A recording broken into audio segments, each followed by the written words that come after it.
안녕하십니까. 행정학 원론 28강입니다. 저는 고려대학교 윤성식입니다. 28강은 제7장 관리 재무행정 중에서 제1절 재무행정의 이해에 대해서 강의합니다. 우리는 행정학을 정책과 관리라는 두 개의 축을 가지고 공부하고 있습니다. 관리라는 축은 초기 행정학부터 지금까지 계속되어 온 행정학의 한 측면이고, 정책이라고 하는 축은 초기 행정학이 탄생한 지 한참 지나서 정책학이라고 하는 학문 분야가 대두하면서 만들어진 또 하나의 축이라고 볼 수가 있습니다. 오늘날의 행정학은 정책과 관리라고 하는 두 개의 축을 가지고 이해해야만 합니다. 우리는 앞에서 정책을 결정하면 집행하고 그리고 평가한다고 했습니다. 정책을 집행하려면 돈이 있어야 합니다. 따라서 우리는 7장에서 돈에 대한 내용을 배우겠습니다. 우리는 6장에서 사람에 대한 내용을 공부하면서 조직을 움직이는 두 개의 지렛대에 대해서 언급했습니다. 조직이라고 하는 거대한 실체를 움직이려면 맨손으로는 안 됩니다. 우리에게 지렛대가 있다면 조직을 훨씬 더 잘 움직일 수 있을 것입니다. 두 개의 지렛대란 사람과 돈입니다. 사람에 대해서는 6장에서 공부했고 7장에서는 돈에 대해서 공부를 하겠습니다. 리더가 돈에 대해서 모르면 절반을 잃는다. 우리는 돈이 중요하다는 것을 모두 압니다. 그런데도 뜻밖의 많은 리더들은 돈에 대해서 잘 모릅니다. 조직에 정말 일을 하려면 돈이 가장 중요하다는 것을 뼈저리게 느끼면서도 돈에 대해서는 돈의 담당자에게 거의 모든 것을 맡기는 게 대부분의 리더가 하는 일입니다. 그러다 보니까 리더가 돈에 대해서 몰라도 별 지장이 없습니다. 왜냐하면 다른 리더도 모르고 온 세상의 거의 모든 리더들이 돈에 관해서는 그건 돈의 전문가한테 맡겨야 되는 거야, 이렇게 생각하기 때문입니다. 그러다 보니까 돈에 대해서 몰라도 별 지장이 없는 것처럼 보입니다. 또 뛰어난 리더도 돈에 대해서 잘 아는 리더가 아닙니다. 그러다 보니까 돈에 대해서는 몰라도 별 문제가 없구나, 이렇게 생각하기 쉽습니다. 그러나 우리가 돈에 대해서 잘 아는 공공부문의 리더가 나온다면 그 사람은 훨씬 더, 같은 조건이라면 훨씬 더 뛰어난 역량을 발휘할 수 있을 것입니다. 대부분의 리더들이 돈에 대해서 잘 모르다 보니까 돈에 대해서 몰라도 별 문제가 없는 것처럼 느껴지고, 또 뛰어난 리더 중에서도 돈에 대해서 아는 리더가 없다 보니 돈은 아무것도 아닌 것처럼 느껴집니다. 그러나 우리는 다 알고 있습니다. 돈이란 정말 중요하다. 그런데 돈에 대해서 모르면 절반을 잃는다. 왜 절반이라는 말을 썼을까요? 얼마나 중요하다는 것을 강조하기 위해서 이렇게 한 것은 아닙니다.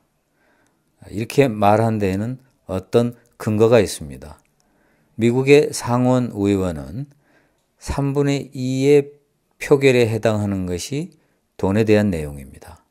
하원 의원의 표결의 2분의 1이 돈에 대한 내용입니다. 그렇다면 상원에서 이루어지는 표결의 3분의 2, 하원에서 이루어지는 표결의 2분의 1이 돈에 대한 내용입니다. 그래서 적어도 절반을 잃는다, 혹은 3분의 2를 잃을지도 모릅니다.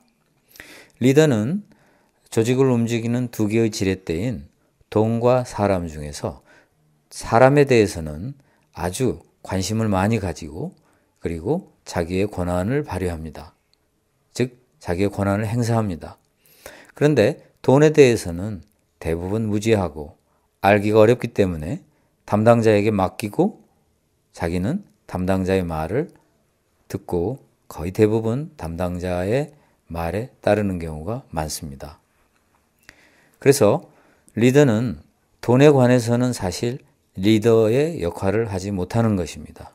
인사권은 리더가 꼭 행사하려고 합니다. 즉 누구를 어떤 자리로 보내고 누구를 승진시키고 누구를 내보내고 하는 것은 그다지 특별한 전문 지식이 없어도 됩니다. 그러나 돈에 관해서는 전문 지식이 없으면 골치가 아파서 설명을 해줘도 듣고 싶지도 않을 정도로 돈이란 좋은 것에 비해서 복잡하고 까다롭고 어렵습니다. 공공부문의 예산 규모는 특히 너무나 방대하고 규모가 크기 때문에 아마 담당자가 열심히 설명하려고 해도 리더는 그만둬. 너무 복잡하니까 그렇게 말하지 말고 요건만 말해. 돈이 있어 없어? 이렇게 아마 물어볼 겁니다. 대부분의 경우 돈이 부족하다고 이야기를 하겠죠. 강하게 돈을 만들어내라고 하면 만들어낼지도 모릅니다. 그러나 꼭 만들어내야 할 곳에서 만들어내는 게 아니고 건드려서는 안 될 곳에서 돈을 또 만들어낼지도 모릅니다. 리더가 정말 리더로서의 권한을 행사하려면, 리더로서의 역량을 제대로 발휘하려면 사람에 대해서만 권한을 행사하지 말고 돈에 대해서도 리더로서 자신의 권한을 행사해야 합니다. 복잡하다고, 골치 아프다고, 전문성이 없다고 돈에 대해서 담당자에게 위임하면 담당자 마음대로 돈을 관리하게 됩니다. 저는 의도적으로 여기서 돈이라는 단어를 쓰고 있습니다. 예산이라고 써도 되고 재정이라고 써도 될 텐데 의도적으로 돈이라는 말을 쓰고 있습니다. 일단 돈 정책 관리에 대해서 설명하면서 왜 돈이라는 말을 쓰는가, 왜 예산이라는 말을 쓰지 않고 재정이라는 말을 쓰지 않고 돈이란 말을 쓰는지 뒤에 설명하도록 하겠습니다. 일단 돈이란 정책 관리, 즉 행정학에서 우리가 두 개의 축으로 계속 설명하고 있는 정책과 관리에 어떻게 관련이 되는지 보도록 하겠습니다. 첫째, 재무행정이라고 하는 행정학의 세부 분야가 있습니다. 재무행정은 정부의 예산과 회계에 관한 행정학의 분야를 이야기합니다. 보통 재무행정이라고 하지만 학교에 따라서는 다른 명칭을 사용하기도 합니다. 어떤 경우는 예산론이라고 이름 붙이기도 하고 고려대학교에서는 예산과 재무관리라는 학과목의 명칭을 가지고 있습니다. 보통 재무행정은 정부의 예산과 회계에 관한 공부를 하는 분야지만 예산론이라고 이름 지어진 과목에서도 꼭 예산만 공부하는 게 아니고 당연히 회계도 공부하기 때문에 명칭에 너무 구애돼서는 안 될 것입니다. 예산론이라고 하면 여기서는 절대 회계는 안 배우는가 보다 이렇게 착각하면 안 됩니다. 고려대학교에는 또 정부 회계와 감사라는 과목이 있습니다. 따라서 재무행정에서 가르치는 회계보다 훨씬 더 깊은 내용을 알고 싶으면 정부 회계 혹은 학교에 따라서는 정부 회계라고 하는 과목이 개설되어 있을 수도 있고 고려대학교는 정부 회계와 감사라는 명칭으로 과목이 개설되어 있습니다. 또 그래서 재무행정에서 배우는 회계는 아주 기본적인 것이고 보다 깊은 내용은 정부 회계 과목에서 배우면 될 것입니다. 두 번째, 돈을 왜 재정이라고 말하지 않고 예산이라고 말하지 않고 혹은 재무라고 말하지 않고 돈이라고 이야기했는가에 대해서 설명할 때가 되었습니다. 우리는 보통 돈이 없을 때 돈이 없다고도 이야기를 하지만 예산이 없다 그렇게도 이야기합니다. 그렇지만 그때 재정이 없다 이렇게 이야기하지는 않습니다. 그러나 실제로 재정, 예산, 재무 이런 단어들은 거의 구별 없이 약간의 차이가 있지만 혼용돼서 사용되고 있습니다. 예를 들어서 예산 상태가 안 좋다 이런 말은 잘 쓰지 않지만 재무 상태가 좋지 않다, 재정 상태가 좋지 않다 이런 말을 더 많이 씁니다. 그렇다면 재정 상태와 재무 상태는 다를까요? 사실 별로 다르지 않습니다. 그리고 이것은 예산의 상황이 안 좋다라는 말도 되는 것입니다. 그래서 우리는 구태여 재정, 예산, 재무 이렇게 구분할 필요도 없고 그때그때 상황에 따라서 가장 적절한 단어를 쓰는 게 필요합니다. 여기서 돈이라는 말을 적나라하게 쓴 이유는 예산이라든가 재정이라든가 재무와는 달리 돈이라는 말을 적나라하게 쓴 이유는 학생들에게 돈과 사람이라고 하는 두 개의 지렛대를 확실하게 알려주고 싶은 것도 있습니다. 우리는 예산이라고 하면 뭔가 당연히 돈이라는 것을 알면서도 뭔가 멀리 느껴집니다. 말하자면 일종의 공식적인 단어가 됨으로써 돈이라고 하는 실제로 우리에게 손에 잡히는 그러한 개념으로 전달되지 못하는 것입니다.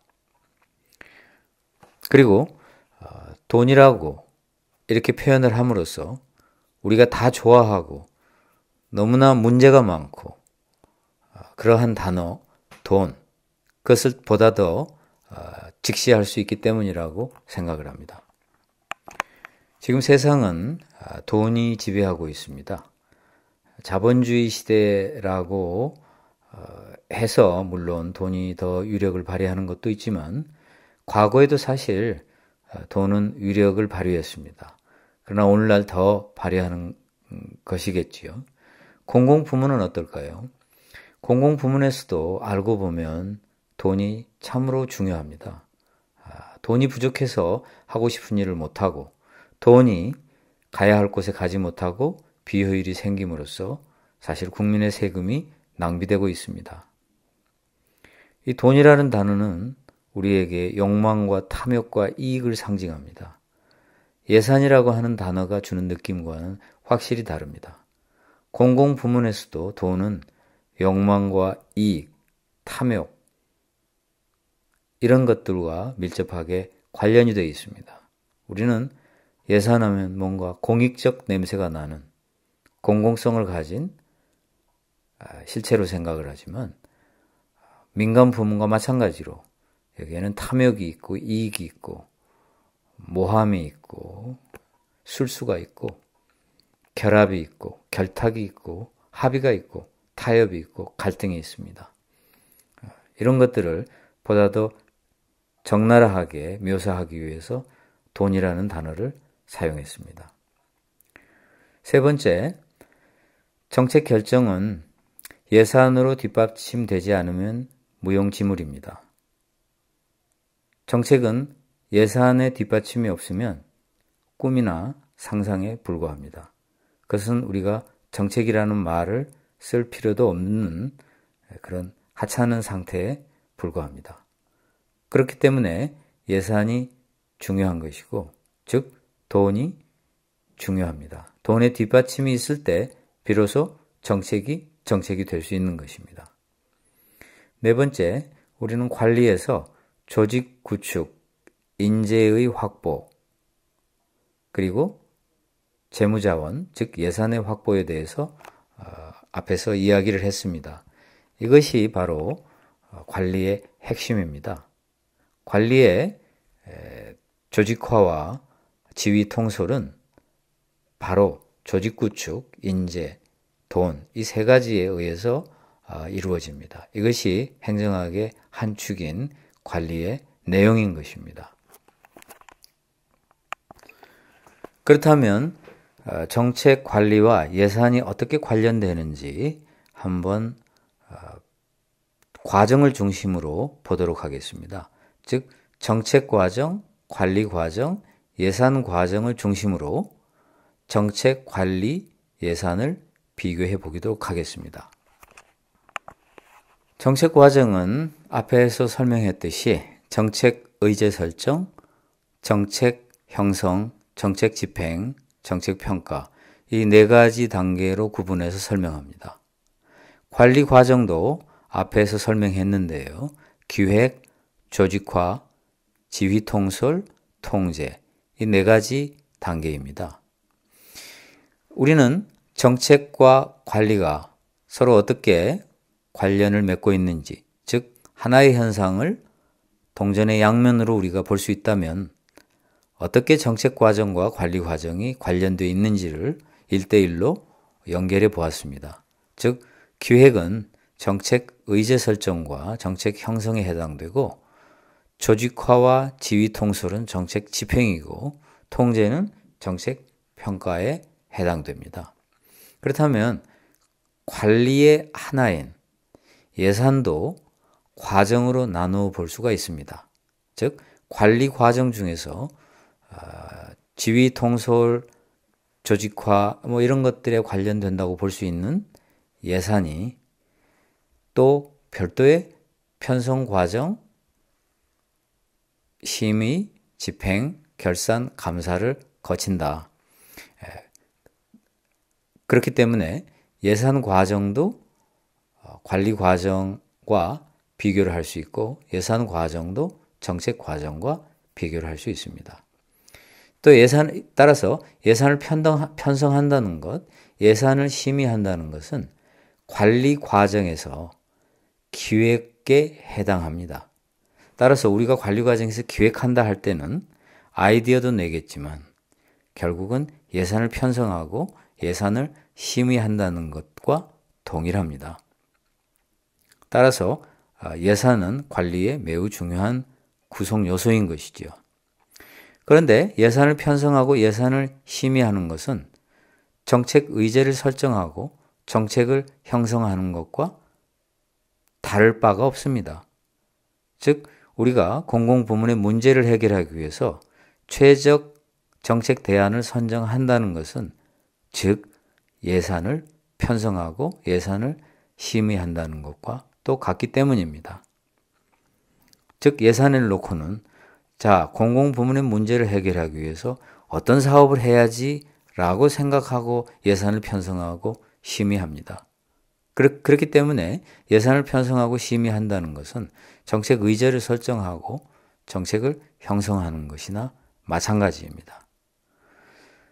예산 과정에서 그 다음 단계는 예산 집행입니다. 예산을 집행하는 것은 정책 집행하고 똑같습니다. 왜냐하면 예산을 집행하지 않으면 정책을 집행할 수가 없기 때문입니다. 그리고 결산과 감사는 정책 평가와 관련이 있습니다. 즉 정책을 집행한 뒤에 그 정책이 효과적이고 효율적이었는가를 평가한다는 것은 그 정책에 관한 예산을 집행한 뒤에 결산을 하고 그 예산 집행의 결과가 과연 효과적이고 효율적이었는가를 감사하는 것과 똑같기 때문입니다. 그래서 이것은 동전의 앞뒷면이라고 볼 수 있습니다. 그리고 예산 과정에서 결산과 감사란 통제 행위입니다. 예산 집행은 조직화, 지휘, 통솔 행위입니다. 예산 편성, 예산 심의는 기획 행위입니다. 따라서 관리 과정은 예산 과정을 포함하는 것이지만 예산 과정을 우리가 따로 분리해서 공부의 목적을 위해서 따로 분리해서 이해한다면 기획에 예산 편성과 심의가 들어가고 조직화와 지휘 통솔에 예산 집행이 들어가고 통제에는 결산과 감사가 들어갑니다. 그리고 이것은 각각 정책 과정에서 정책 의제 설정, 정책 형성, 정책 집행, 정책 평가와 1대1로 연결되어 있습니다.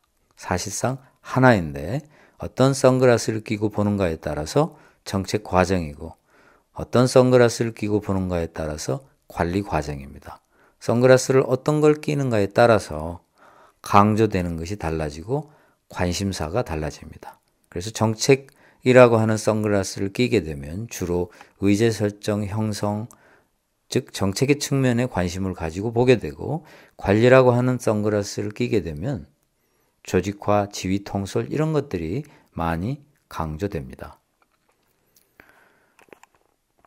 예산 과정에 대해서는 뒤에 상세하게 설명하기로 하고, 여기서는 예산 과정은 예산 편성, 행정부에서 이루어지는 예산 편성, 의회에서 이루어지는 예산 심의, 그리고 행정부에서 이루어지는 예산 집행, 그리고 행정부에서 결산하고 의회에서 감사를 하는 마지막 단계, 결산과 감사, 이 네 가지 단계로 이루어져 있다는 것만 이해하면 되겠습니다.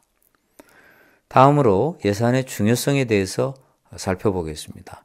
이미 앞에서 예산을 리더가 모르면 절반을 잃는 것이나 마찬가지다. 즉 돈에 대해서 모르면 절반을 잃는다. 그렇게 이야기했습니다.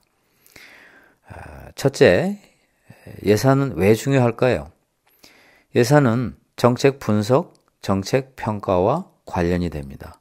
우리는 아주 오래전에 정책 분석에 대해서 정의를 했습니다. 즉 정책 분석이란 문제 해결을 위한 최적 정책 대안의 선정이다. 따라서 정책 형성, 정책 의제 설정하고 관련이 될 것입니다. 정책 분석이란 정책 의제 설정과 정책 형성을 묶어서 정책 분석이라고 이야기한다. 이렇게 이해해도 무방합니다. 정책 분석은 결국 예산의 편성과 예산의 심의와 관련을 갖지 않을 수 없습니다. 우리가 예산을 편성하고 의회에서 예산을 심의한다는 것은 어떤 정책을 선택해야 되는가를 고민하는 것과 똑같기 때문에 정책 분석인 것입니다. 그리고 예산을 집행한 뒤에 과연 효과적이고 효율적이었는가를 보는 것은 정책 평가와 사실상 같은 것입니다. 그러므로 예산은 관리의 중요한 요소이기도 하지만 정책과도 밀접하게 관련이 되어 있는, 즉 정책 분석, 정책 평가와 뗄래야 뗄 수 없는 그러한 측면을 가지고 있습니다. 정책 분석은 예산 제도로부터 탄생했다라고 이야기하기도 합니다. 정책 분석이라고 하는, 즉 최적 정책 대안을 선정하는 이 기법은 PPBS라고 하는 예산 제도에서 나왔다는 것입니다. 즉 PPBS가 시작되면서 정책 분석이 시작되었다고 그렇게 이야기합니다. 따라서 정책학의 태동에도 이 예산은 중요한 기여를 한 것입니다. 따라서 예산이 얼마나 중요한가 하는 것을 알 수 있습니다. 두 번째, 예산은 왜 중요한가? 리더는 무언가 자기만의 일을 하고 싶어 합니다. 정치인으로서의 대통령은 국민에게 약속을 했습니다. 내가 당선되면 뭘 하겠다. 그것은 대통령의 프로젝트입니다. 국회의원도 뭔가 국민에게 약속을 합니다. 정치인은 선거를 통해서 약속을 하고, 선거를 통해서 선발되지 않는 다른 고위 공무원들도 사실상 국민에 대해서 약속을 하는 것이나 마찬가지입니다. 모두 다 국민에게 무언가를 해주겠다 라고 약속하거나 뭘 해야 하는 의무가 있습니다. 따라서 리더는 자신만의 프로젝트가 있는 것입니다. 자기가 약속했거나 약속하지 않았더라도 자기가 해야 되는 일이 있습니다. 이것을 위해서는 돈이 필요합니다. 그런데 과거에서부터 해왔던 일이라면 예산이 어느 정도 확보되어 있겠지만 새롭게 시작하려고 하거나 새롭게 시작해야 되는 일은 예산이 없습니다. 담당자한테 물어보면 항상 돈이 부족하다고 이야기합니다. 그러나 돈은 항상 남습니다. 낭비하는 요소를 줄이면 돈은 얼마든지 마련할 수 있습니다. 다만 돈을 마련하는 것이 쉽지 않기 때문에 없는 것이나 마찬가지일 때가 많습니다. 리더가 무언가 자기만의 일을 하려면 새로운 업적을 보여주고 싶거나 국민에게 약속한 것을 해야 되거나 국민이 너무나 절박하게 요구하는 것을 시행해야 될 의무가 있을 때 그 리더 프로젝트를 위해서는 어떻게 해서든 돈을 확보해야만 합니다. 돈이 없다고 하지만 찾아낼 수 있는 방법은 있습니다. 그것이 어려울지라도 불가능한 것은 아닙니다. 따라서 이러한 일을 할 수 있으려면 예산에 대해서 확실하게 알아야 되고 어떤 항목에 대한 이해도 필요하지만 복잡한 역학관계, 그리고 모든 예산에는 이익이 개입되어 있습니다.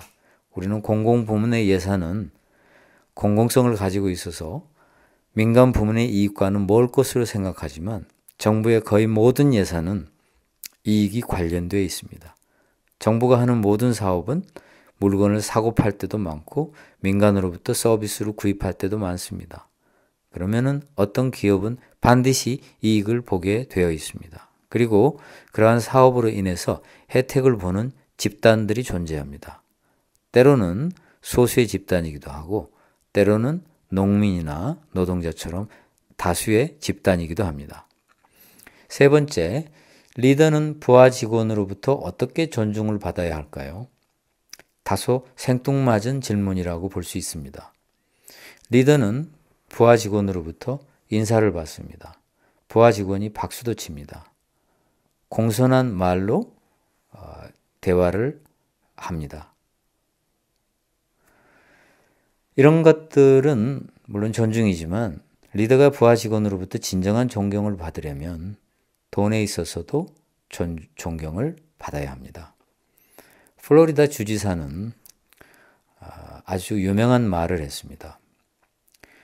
내가 사무실에 들어가면 우리 플로리다 주 공무원들은 나에게 존중을 표시하기 위해서 자리에서 일어난다. 그러나 나는 그들이 일어나지 않아도 좋다. 내가 플로리다 주민들에게 선거 때 약속했던 그 사업을 할 수 있는 돈을 확보해서 그것을 예산에 반영해 줬으면 좋겠다. 나를 그런 방식으로 존중해 줬으면 좋겠다. 이렇게 고백하고 있습니다. 이 말이야말로 정말 우리가 가슴 깊이 새겨들어야 할 일입니다. 제가 볼 때 대한민국의 많은 대통령, 많은 장관, 많은 총리, 많은 공공부문의 리더들은 다른 존경은 다 받습니다. 승용차에서 내리면 기사가 얼른 나와서 문을 열어주고 사무실에 들어가면 사람들이 자리에서 일어나 존중을 표시합니다. 말도 공손하게 하고 고개를 숙여서 인사를 합니다. 그러나 돈에 있어서 과연 존중을 받고 있을까요? 대통령을 위해서 없는 돈을 만들어낼까요? 기존 사업으로부터, 낭비성 사업으로부터 예산을 삭감해서 새로운 사업을 위한 예산을 확보해 줄까요? 아니면 골치 아프니까 돈이 없습니다. 여윳돈이 없습니다. 라고 이야기할까요?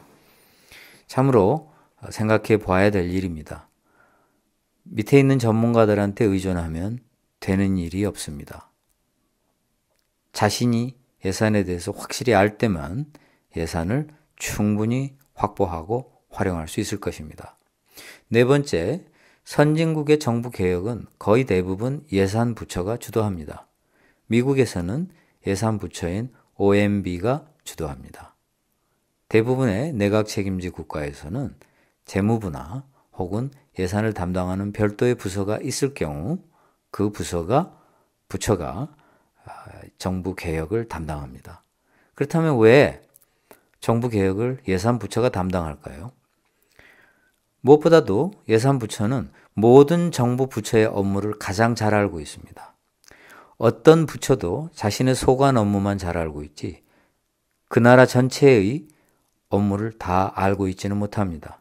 그러나 예산 부처는 예산을 쓰지 않는 공공부문이 없기 때문에 모든 공공부문의 업무에 대해서 통달해 있습니다. 그리고 정부 개혁을 하려면 힘이 있어야 합니다. 예산 부처의 말을 듣지 않으면 예산을 확보하는데 막대한 지장이 있습니다. 따라서 돈을 가진 예산 부처한테 예산부처의 말을 듣지 않을 수가 없기 때문에 정부 개혁을 예산부처가 주도하면 훨씬 더 강하게 추진할 수 있습니다. 다섯 번째, 예산은 성과 관리의 도구입니다. 우리는 앞에서 성과 관리에 대해서 이미 설명했습니다. 잘 이해되지 않는다면 다시 돌아가서 복습하기 바랍니다. 성과 관리의 핵심은 목표를 설정하고 목표를 달성할 수 있는 성과 지표를 구축한 다음에 성과 평가에 의해서 성과를 평가하고 그리고 뭔가 환류, 피드백을 주는 것입니다. 이러한 성과 관리를 하기 위해서는 반드시 성과주의 예산을 도입해야만 합니다. 우리가 성과 관리를 한다면서 성과주의 예산을 도입하지 않는다면 말이 되지 않습니다. 저는 어떤 조직이 성과 관리를 한다면서 성과주의 예산을 도입하지 않는다면 도대체 뭐 하는 짓인지 모르겠네 이렇게 표현을 할 것입니다. 그렇다면 여러분은 그거 좀 극단적인 표현이 아닌가. 성과주의 예산을 쓰지 않는 품목별 예산이나 기타 다른 예산을 써도 성과 관리는 할 수 있지 않을까 하고 착각하기 쉽습니다. 그렇지 않습니다. 성과주의 예산이라고 명시적으로 채택하지는 않는다 할지라도 성과 관리가 돈과 떠나서 이루어질 수도 없고 이루어져서도 안 됩니다. 당연히 성과 관리의 핵심은 돈을 쓴 것에 대한 성과를 묻는 것이야만 합니다. 그 이외의 어떤 것도 말이 되지 않습니다. 따라서 성과 관리는 돈을 쓰고 과연 효과적이고 효율적이었는가를 파악하는 것입니다. 그렇다면 반드시 예산을 쓰고 성과를 묻는 성과주의 예산과 똑같은 것입니다. 명시적으로 성과주의 예산을 도입한다 이런 표현을 쓰지 않았어도 성과 관리를 제대로 한다는 것은 성과주의 예산을 실행하는 것입니다. 그리고 어떤 조직이 성과주의 예산을 실행하고 있다면 혹은 성과주의 예산을 도입해서 사용하고 있다면 명시적으로 우리 조직은 성과 관리한다 라는 말을 하지 않아도 이미 성과 관리를 하고 있는 것이나 마찬가지입니다. 따라서 예산은 성과 관리의 도구입니다.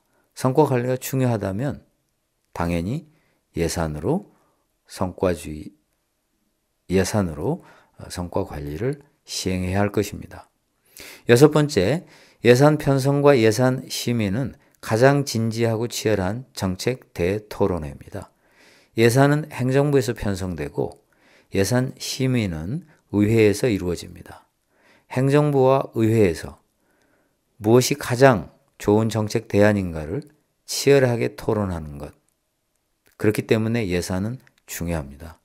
돈을 놓고 토론하는 것과 돈을 놓지 않고 그냥 아이디어 차원에서 토론하는 것은 눈빛이 달라집니다. 우리가 문제를 해결하기 위한 최적 대안을 돈을 거론하지 않고 토론할 때는 얼마든지 자유분방하게 아이디어를 교환할 수 있습니다. 그러나 어디서 돈을 확보하고 얼마를 쓸 것이며 어떻게 집행하고 어떤 방식으로 디자인할 것인가를 논의하게 되면 완전히 진지하고 치열한 단계로 진입하는 것입니다. 즉 눈빛이 달라진다는 말입니다. 따라서 가장 진지하고 절실한 정책 대토론회는 예산 편성과 예산 심의 과정에서 이루어지는 토론입니다. 일곱 번째, 예산이란 정책의 가장 정직하고 객관적인 기록입니다. 그래서 예산을 정책 문서라고 이야기합니다. 레이간 대통령은 자기는 소수민족과 여성을 우대했다고 매우 강하게 이야기했습니다. 레이간 대통령은 부부 사이도 굉장히 좋았습니다. 이른바 인꼬 부부였죠. 낸시 여사는 정말 레이간과의 금수를 과시하고 레이간도 낸시를 만나는 게 자기의 너무나 행운이었다라고 이야기했습니다. 그렇지만 말로만 나는 여성을 우대하는 정책을 폈다라고 했지 실제로 예산을 조사했을 때는 여성 예산을 많이 삭감한 대통령이었습니다. 여러분은 뭘 믿겠습니까? 레이건 대통령이 여성을 우대했다라는 말을 믿겠습니까? 아니면 예산, 즉 정책 문서라고 하는 예산에 반영된 여성에 관한 사업, 그 규모를 믿겠습니까? 그래서 삭감한 마음을 뭘로 해석하겠습니까? 만약 여러분에게 24시간을 주고 성북구청에 가서 뭘 조사해 와라고 시킬 때, 즉 정책에 관해서 조사하라고 시킬 때 여러분은 어떻게 하겠습니까? 성북구청에 가서 구청장한테 어떤 정책을 펴십니까? 하고 물어보면 구청장이 가장 자랑스러워하는 것들을 약간의 과장을 섞어서 이야기할지도 모릅니다. 부구청장을 만나도 마찬가지일 것입니다. 각각 부서가 다르게 있겠지만 각 부서의 실장, 국장을 만나서 어떤 정책을 펴고 있는가 물어본다면 자신들이 하는 정책을 아주 자랑스럽게 이야기할 것입니다. 그러나 그것은 정직할까요? 그것은 객관적일까요? 아닐 것입니다. 저 같으면 24시간이 주어진다면 예산서와 결산서를 보겠습니다. 예산서와 결산서를 보면 정책에 관한 가장 정직하고 객관적인 기록이 거기서 적혀 있는 것을 알 수 있습니다. 이것만큼 더 좋은 정책 문서는 없습니다. 8번째, 예산은 가장 중요한 정치적 도구라고 이야기합니다. 갈등 해결의 가장 효과적인 수단이기도 합니다. 우리는 돈을 놓고 결국은 서로 이익을 겨룹니다. 돈으로 달랠 수도 있지만 돈 때문에 갈등을 겪을 수도 있습니다. 따라서 돈에 관한 문제를 건드리지 않고 갈등을 해결하기도 어렵고, 그리고 만약 돈에 관한 측면을 외면한다면 갈등의 핵심을 외면하는 것이나 마찬가지입니다. 그러므로 예산이란 정치의 가장 중요한 도구입니다. 우리는 정치를 여러 가지로 정의하기도 하지만 누가 언제 무엇을 얼마나 갖느냐, 이것이 정치다, 이렇게 정의하는 방법도 있습니다. 방금 정치에 대한 정의를 보면 예산이 왜 가장 중요한 정치적 도구인지 알 수 있습니다. 우리는 예산이 얼마나 중요한가를 봤고, 그리고 정책 관리 예산의 관계에 대해서도 봤습니다. 본격적으로 예산에 대해서 공부하기 전에 예산에 관련된 주요 용어를 보도록 하겠습니다. 첫째, 들어오는 돈, 즉 공공조직, 정부에 들어오는 돈은 세입, 수입, 수익 이렇게 다양하게 표현을 합니다. 대한민국 정부는 세입이라는 말도 많이 쓰지만 수입이라는 말도 쓰고 수익이라는 말도 씁니다.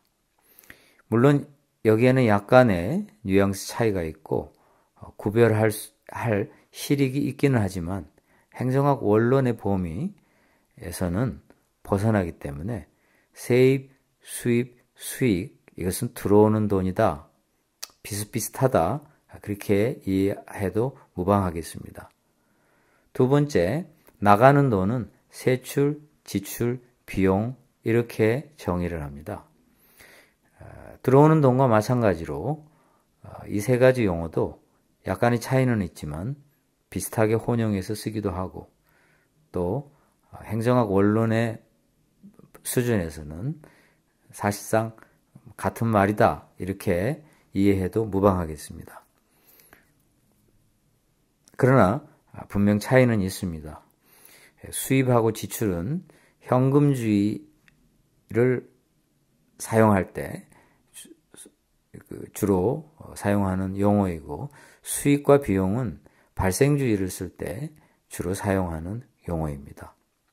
세입, 세출은 사실상 수입, 지출하고 차이가 없음에도 법적인 용어가 되어 있기 때문에 또 다르게 느껴지고 실제로는 다르게 쓰는 경우도 많이 있습니다. 세 번째, 들어올 돈, 나갈 돈, 즉 미래형으로 묘사되어 있습니다. 들어올 돈, 들어온 게 아니고 들어올 돈, 미래에 나갈 돈. 이것은 우리가 보통 예산이라고 이야기합니다. 이것은 추정 액수를 말합니다. 그리고 이것은 미래에 대한 계획입니다. 따라서 A 사업을 하는데 인건비가 100억 들고 또 교육훈련비 200억, 출장비 10억 이런 식으로 추정을 하면 들 것이다 라고 추정을 하면 이것은 예산입니다. 네 번째, 그렇다면 회계는 뭘까요?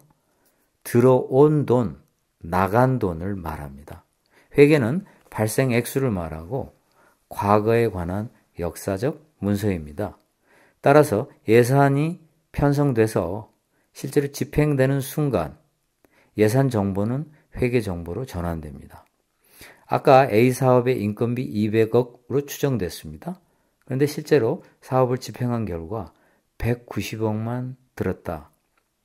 그러면 200억은 예산이고 190억은 회계입니다. 200억이라고 하는 예산을 집행하다 보니 실제로는 190억만 들었습니다. 따라서 예산 정보는 집행되면 회계 정보를 만들어냅니다. 우리는 계속 예산과 회계라는 말을 쓰고 있는데 예산과 회계를 이제 개념 정의를 해볼 때가 됐습니다. 첫째, 한국에서는 국가재정법으로 예산에 대해서 규율합니다. 그리고 회계에 대해서는 국가회계법으로 규율합니다. 미국에서는 예산회계법이라고 하는 하나의 법안으로 예산과 회계를 모두 다루고 있습니다. 한국에서도 원래 미국의 예산회계법을 모방해서 예산회계법이 있었는데 정부 개혁을 하면서 뉴질랜드나 호주 이런 나라의 전통에 따라서 예산은 국가재정법으로 회계는 국가회계법으로 분리했습니다. 따라서 하나의 법안이었던 예산회계법이 두 개의 법안이 된 것입니다. 두 번째, 예산과 회계는 무엇이 더 중요할까요? 사실 두 개 다 중요합니다. 그럼에도 불구하고 공공부문에서는 예산이 매우 중요하게 간주되어 왔고 회계는 그동안 상대적으로 소홀했습니다. 그러나 지난 몇십 년 동안의 선진국의 정부 개혁에서 회계는 매우 중요한 위치를 차지하고 있습니다. 정부 개혁의 핵심이 발생지 회계의 도입 그리고 국가 통합 재무 보고서의 발행입니다. 그래서 과거에 비해서는 회계의 중요성이 강조되고 있지만 여전히 공공부문에서는 예산이 훨씬 더 소중하게 취급되고 있습니다. 즉 예산이란 미래 계획이기 때문에 이 계획을 선점하기 위해서 서로 다툽니다. 따라서 농업 분야에 얼마를 쓸 것인가, 국방 분야에 얼마를 쓸 것인가, 건설 분야에 얼마를 쓸 것인가, 교육 분야에 얼마를 쓸 것인가. 또 건설 분야에 얼마를 쓴다 하더라도 A 고속도로에 얼마를 쓸 것인가, B 고속도로에 얼마를 쓸 것인가. 이걸 놓고 치열하게 싸웁니다. 그러나 한번 A 고속도로에 얼마를 쓰기가 결정이 되면 실제로 A 고속도로에 1,900억이 들었건 1,800억이 들었건 국회의원들, 정치인들은 별 관심이 없습니다. 사실 국민도 별 관심이 없습니다. 중요한 건 A 고속도로 하게 되는 거야, 말게 되는 거야. 예산이 편성됐다. 아, 그럼 됐어. 그 다음 관심사는 액수 차이에 불과하기 때문에 실제로 회계가 얼마가 됐는지 별 관심을 갖지 않습니다. 중요한 것은 A 고속도로가 편성되었는가? 즉 예산. 이게 더 중요하게 느껴집니다. 그러나 기업의 경우는 약간 다릅니다.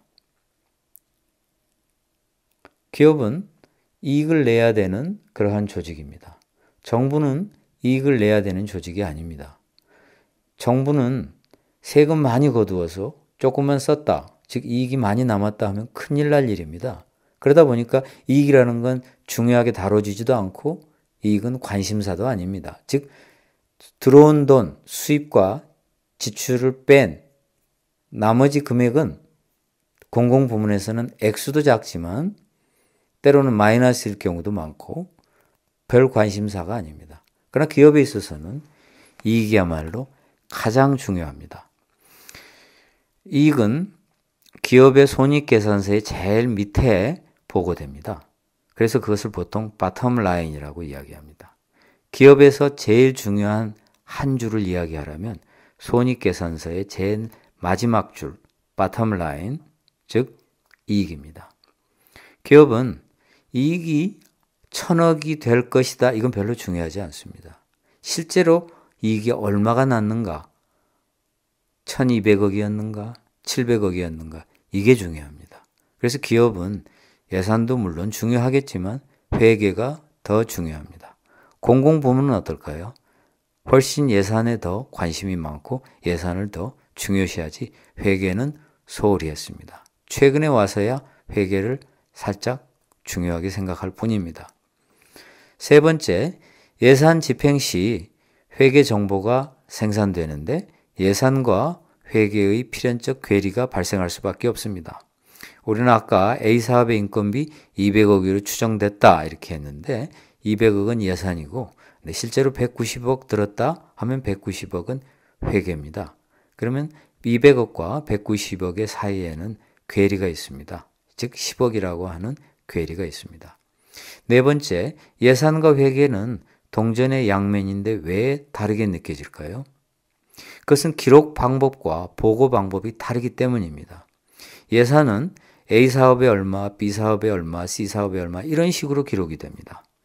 그런데 집행할 때 A사업에 아까 인건비 하면은 인건비 계정에 기록이 되고 교육훈련하면 교육훈련비 계정에 기록이 됩니다. 회계는 일단 계정에 기록된 다음에 재무보고서라고 하는 요약된 정보로 나타납니다. 따라서 우리가 회계하면 우리는 계정 과목을 보는 경우는 드뭅니다. 여러분 정부의 계정 과목을 들여다본 적이 있습니까? 여러분 삼성전자의 계정 과목을 들여다본 적이 있습니까? 그런 건 보통 국민이나 외부 사람들이 들여다볼 수 없습니다. 우리들이 볼 수 있는 것은 최종 작성된 요약된 회계 정보인 재무보고서입니다. 즉 삼성전자 재무보고서, 정부의 재무보고서입니다. 그것들은 원래의 회계 기록과는 매우 다르게 요약된 그리고 다르게 분류된 정보입니다. 그러다 보니까 그것은 예산하고 아주 거리가 멀게 느껴집니다. 그러나 회계의 원초 정보에 들어가면, 즉 재무보고서를 작성하기 전에 원초 정보에 들어가면 예산과 회계는 동전의 앞뒷면이라 하는 것을 알 수 있습니다. 즉 A사업의 인건비 200억일 것이다. 이건 예산이고 190억이었다. 이것은 회계입니다. 그런데 예산을 보면 A사업의 인건비 200억 이렇게 기록이 되지만 재무보고서에는 A사업의 인건비 200억 이거는 기록되지 않습니다. 왜냐하면 그건 너무나 세세한 정보이기 때문에 비용으로 축약되고 요약 정리돼서 보다 큰 비용 항목의 극히 일부분으로만 보고되기 때문입니다. 그래서 다르게 느껴지지 결코 다른 것이 아닙니다. 예산과 회계는 동전 내 앞뒷면입니다. 그렇다면 우리는 수입과 지출을 어떻게 관리하는지 관리 방법을 한번 보겠습니다. 정부는 수입과 지출을 어떻게 관리할까요? 첫 번째, 시간의 관리 단위가 있습니다. 즉 회계연도라고 하는데 정부의 경우는 1월 1일부터 12월 31일까지를 회계연도라고 합니다. 1월 1일부터 12월 31일까지 수입이 얼마였는가 이렇게 관리하고 1월 1일부터 12월 31일까지 지출이 얼마였는가 이런 식으로 관리합니다. 고려대학교는 회계연도가 1월 1일부터 시작하지 않습니다. 고려대학교는 3월 1일부터 회계연도가 시작해서 2월 28일에 종료됩니다. 그 이유는 1학기가 3월 1일에 시작되기 때문입니다. 두 번째, 우리는 수입과 지출의 관리 방법에서 지출의 구분 단위를 공부하겠습니다. 지출은 일반 회계, 특별 회계, 기금이라고 하는 여러 개의 보따리로 관리를 합니다. 즉 정부가 수입이 생기면 그 수입을 몽땅 모아서 하나의 보따리에 관리하지 않습니다. 모든 수입을 모아서 아주 큰 보따리인 일반 회계에 몽땅 집어넣고 특별회계와 기금이라고 하는 매우 자잘구레한 보따리를 마련해서 거기에 또 돈을 집어넣어서 씁니다. 그렇기 때문에 우리는 정부가 어떤 사업을 할 때는 일반 회계에 포함되는 사업인지 특별 회계로 하는 사업인지 기금으로 하는 사업인지 구분해야만 합니다. 여러분 주머니에 일반 회계라고 하는 지갑이 있고 특별 회계와 기금이라고 하는 지갑이 있다. 이렇게 이해하면 되겠습니다. 일반 회계는 아주 큰 지갑입니다. 즉 아주 큰 보따리입니다. 액수도 어마어마하고 온갖 종류의 다양한 사업을 일반 회계에서 합니다. 특별 회계와 기금은 어떤 개별적인 어떤 좁은 범위의 사업을 하기 위해서 만들어진 보따리라고 볼 수 있습니다. 그래서 특별 회계와 기금은 지갑이 여러 개입니다. 예를 들면은 국민연금이다 하면 국민연금을 위한 지갑이 있고 또 무슨 복지다 하면 그 복지를 위한 지갑이 있습니다. 특별회계에는 모두 18개가 현재 있고 대한민국의 기금은 64개가 있습니다. 따라서 우리는 수입을 여러 개의 지갑에 나누어 놓고 그리고 그걸 가지고 특별한 사업도 하고 그리고 여러 가지 사업을 한다. 이렇게 이해하면 되겠습니다. 세 번째, 여기서 약간 용어에 조심해야 될 필요가 있습니다. 일반 회계와 특별 회계라고 하는 지갑은 정부가 예산이란 말을 쓰고 기금이라고 하는 지갑은 따로 예산이라고 표현하지 않을 때가 많습니다. 근데 이것은 잘못된 것입니다.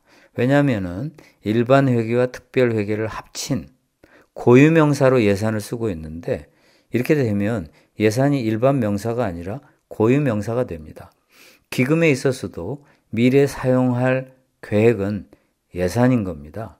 그래서 일반 회계에도 예산이 있고 계획은 예산입니다. 특별 회계에도 예산이 있고 계획은 예산입니다. 기금에도 예산이 있고 당연히 다 예산이 있어야 되는데도 불구하고 정부가 일반 회계와 특별 회계는 예산이라고 하고 기금은 따로 마치 기금에는 계획이 없는 듯이 이렇게 구분을 하고 있는데 매우 잘못된 용어의 사용 방법입니다.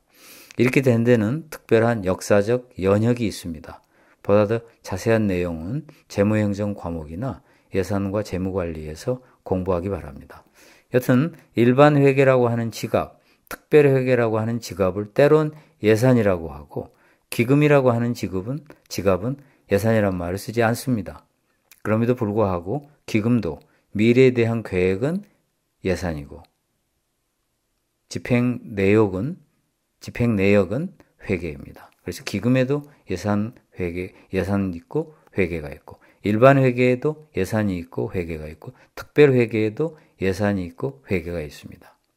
여기서 혼동될 수 있는 게 일반 회계하면 예산이 아닌 예산과 회계할 때 그 회계로 착각하면 안 됩니다. 따라서 이 용어가 처음부터 잘못됐습니다. 회계라고 하는 일반 명사를 갖다 쓰면서 혼란스럽게 갖다 쓴 것입니다.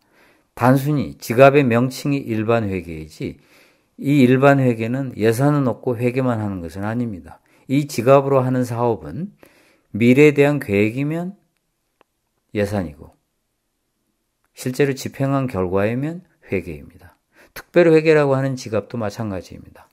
회계만 있고 예산은 없는 게 아닙니다. 특별회계로 하는 사업도 계획이 있으면 예산이고 그리고 그것을 집행하면 회계입니다. 그래서 예를 들어서 일반 회계에서 어떤 고속도로를 건설한다고 하겠습니다. 그러면 그 고속도로가 총 2천억 원이 소요될 것이다 하면 그 2천억 원은 예산입니다. 그런데 실제로 2,100억 원이 소요됐다 하면 2,100억 원은 회계인 것입니다. 그래서 일반 회계라고 하는 지갑에도 예산이 있고 회계가 있습니다. 네 번째, 일반 회계, 특별 회계 기금은 잘게 쪼개져 있는데 프로그램으로 구성이 되어 있습니다. 따라서 일반 회계 들어가 보면은 수많은 프로그램들이 있는 것을 알 수 있습니다. 특별 회계에 들어가 봐도 수많은 프로그램들이 있습니다. 기금에 들어가도 수많은 프로그램들이 있습니다. 우리는 아까 일반 회계, 특별 회계, 기금이 지갑과 같다라고 이야기했습니다. 즉 일반 회계로 하는 프로그램이 있고 특별 회계로 하는 프로그램이 있고 기금으로 하는 프로그램이 있습니다. 그럼 프로그램은 뭘까요? 프로그램이란 단위 사업을 모아놓은 것입니다. 정부는 여러 가지 사업을 합니다. 그 중에서 조금 큰 것을 단위 사업이라고 하고 단위 사업 내에 또 세부 사업이 있는데 이것은 단위 사업보다 더 작은 사업을 말합니다. 따라서 수많은 프로그램이 있지만 프로그램은 단위 사업으로 구성이 되어 있고 단위 사업은 또 세부 사업으로 구성이 되어 있습니다. 따라서 여러 개의 세부 사업이 단위 사업을 만들고 여러 개의 단위 사업이 프로그램을 구성하고 이 프로그램들이 일반 회계에도 들어가 있고 특별 회계에도 들어가 있고 기금에도 들어가 있습니다. 그러므로 정부는 어떤 정책을 위해서 사업을 한다고 이야기를 했는데 보다 더 엄밀하게 말하자면 사업은 프로그램을 말합니다. 그런데 그 사업은 조금 더 하부로 내려가면 단위 사업과 세부 사업으로 구성되어 있다. 그렇게 볼 수 있습니다. 더 나아가서 공부하기 전에 2016년 대한민국 예산을 한번 간단히 살펴보겠습니다. 지금 현재 2016년인데요. 대한민국 2016년 예산은 어떻게 구성되어 있을까요? 첫째, 총 수입은 391조입니다. 이 중에서 국세가 222조입니다. 그래서 국세, 즉 나라의 세금, 국세 아닌 것으로 또 수입이 상당 부분 발생합니다. 두 번째, 총 지출은 386조입니다. 따라서 391조의 예산, 추정치입니다. 391조가 거칠 것으로 생각을 하고 지출은 386조로 될 것이 추정됩니다. 이 386조는 일반 회계와 특별 회계라고 하는 지갑으로 263조가 있고 기금이라고 하는 지갑에 121조가 있습니다. 합쳐서 386조입니다. 세 번째, 들어올 돈과 나갈 돈. 이것은 예산, 추정 액수이고 미래 계획서라고 이야기했습니다. 여기서 총 수입 391조, 총 지출 386조, 이건 예산입니다. 추정치입니다. 국세 222조, 이것도 들어올 돈으로서 추정치입니다. 이건 미래의 계획입니다. 일반회계 특별회계 263조, 이거는 나갈 돈입니다. 추정치입니다. 기금 121조, 이것도 나갈 돈입니다. 추정치입니다. 네 번째, 들어온 돈, 나간 돈, 이것은 역사 문서이기 때문에 과거에 발생한 회계 기록을 봐야만 합니다. 아직 2016년이 끝나지 않았기 때문에 2016년에 들어온 돈, 나간 돈은 아직 모릅니다. 2016년 12월 31일이 지나고 상당 기간이 경과해야만 2016년에 실제로 총 수입이 391조였는지 그렇게 되면 예측하고 똑같습니다. 총 지출은 386조였는지 그렇게 되면 예측하고 똑같습니다. 똑같은지를 보게 될 것입니다. 이상으로 28강을 마치겠습니다. 저는 고려대학교 윤성식입니다. 감사합니다.